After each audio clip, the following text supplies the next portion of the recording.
Hi everyone, welcome to an update on reselling video games to fund my Porsche, the Porsche that I'm going to buy. I've just got a little stack of games here which I'm going to test and I'm going to put on eBay. Hopefully they'll all load.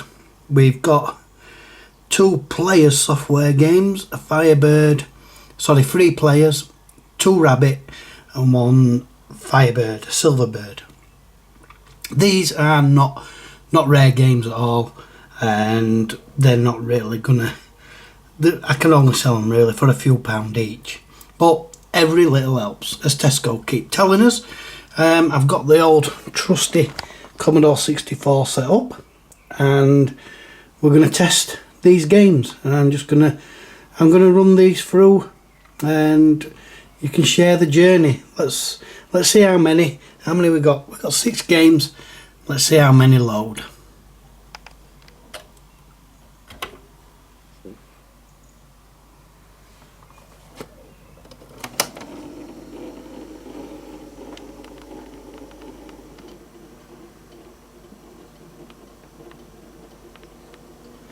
Well, we did have some loading bars, and as you can see, this game, the race by Players Premier, it's failed. As you can hear, then the tape has stopped. I've seen those kind of, I won't say loading bars because they're not really loading, but crash bars if you like. Yeah, that's a sign that the game has crashed, it hasn't loaded. So I'm going to flip the tape over and we're going to try the other side. Now when I did start that loading, when I did press play, it did sound janky. Sounded really like it was towing to spin the tape around, so I had a feeling that this won't load. We'll try the B side. So the B side has loaded to the title screen. However, I think there was a bug. It must not load it properly. I'm pressing the fire button, player 1, joystick 1. It isn't starting. I've tried every key on the keyboard. The only thing that actually does anything is P, which changes player 2's status. I can't really let this go without it actually going into the game. I'm going to reload it. I'm going to try again. And if it don't work that time, then it's going down as a non-loader.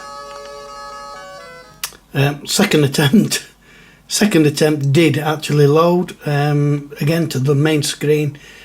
Tried the button on the joystick, nothing. I've been pressing all the keys. I've pressed restore and we've got that screen which it's just crashed. I don't think the game's loaded properly, so I'm afraid that's a non-runner. It's a non-loader. So yeah, Pakakuda, it has loaded and it is working. I've just pressed fire on the joystick to go into the game, and yeah, it's working fine. I'll just press it again. There we go. You can see that it's working. The weird thing about this one, there was no loading bars throughout the whole loading. It was just a blue screen, which I don't like. I don't like to see loading bars. It gives you a visual cue that, you know, at least the game is attempting to load. But yeah, it was just a blue screen all the way through. But yeah, it's loaded. So it loaded first time. I'm happy with that. I can now get Pakakuda onto eBay.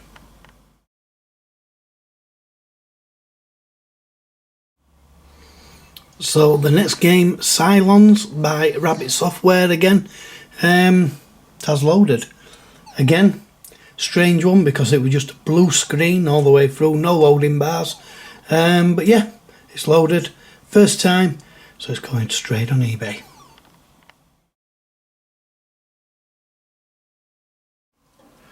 Unfortunately, Mad Nurse is kaput. Tried both sides. It didn't even find the game. Just nothing. The cassette recorder, the data set was squealing a bit on one side. Yeah, the tape is it's just gone. So that's going to the non-loader pile.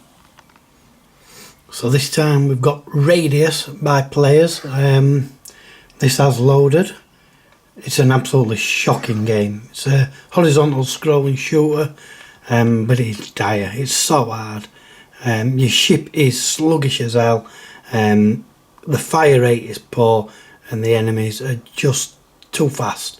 But anyway, yeah, this works. Loaded up first time, so it's good to go on eBay.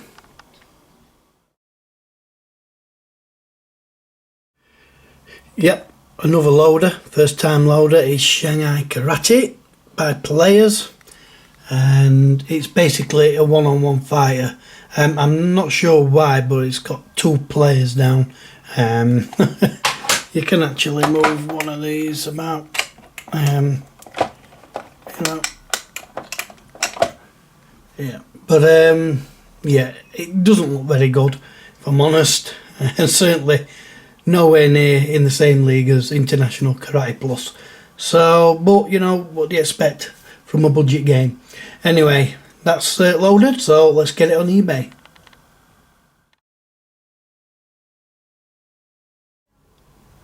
So there we have it, 4 games onto eBay. Unfortunately, 2 of them were non-runners. I did actually add another title to eBay, and that is this. And I've put this one as quite rare, really. The Computer Cookbook for the ZX Spectrum by Budbite. You know, it's absolutely pointless nowadays. Well, I'm sure it'd have been pointless even back then, but yeah, I've put it up for, I think I've put it up for $29.99.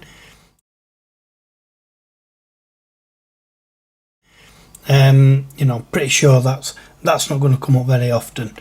It's more of a display piece and a quirky piece than actual usable game. But yeah, I've added that in. What happened was, I did have it up, somebody did actually buy it. I think I had it up at £40 though.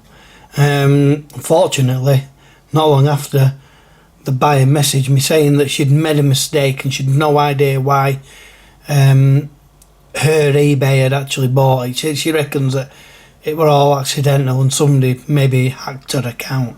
So obviously the transaction got cancelled, which is a shame. So anyway, I put that back on eBay. So, you know, just a little taster of what I'm doing. Commodore games, like I say, getting tested. Spectrum, Amstrad, and anything else at the moment isn't. But I do plan to get a PS2 up and running, and test PS2 games and start selling some of those. I've got a couple of PS2 games that I bought with a couple of bundles, so I'm hoping just to get a few pound off those. But we'll see. Anyway, I'm not going to do every episode like this, but this is just a taster of what's involved in this reselling video games to buy me Porsche. Anyway, thank you for watching, everybody, and until the next one, see you later.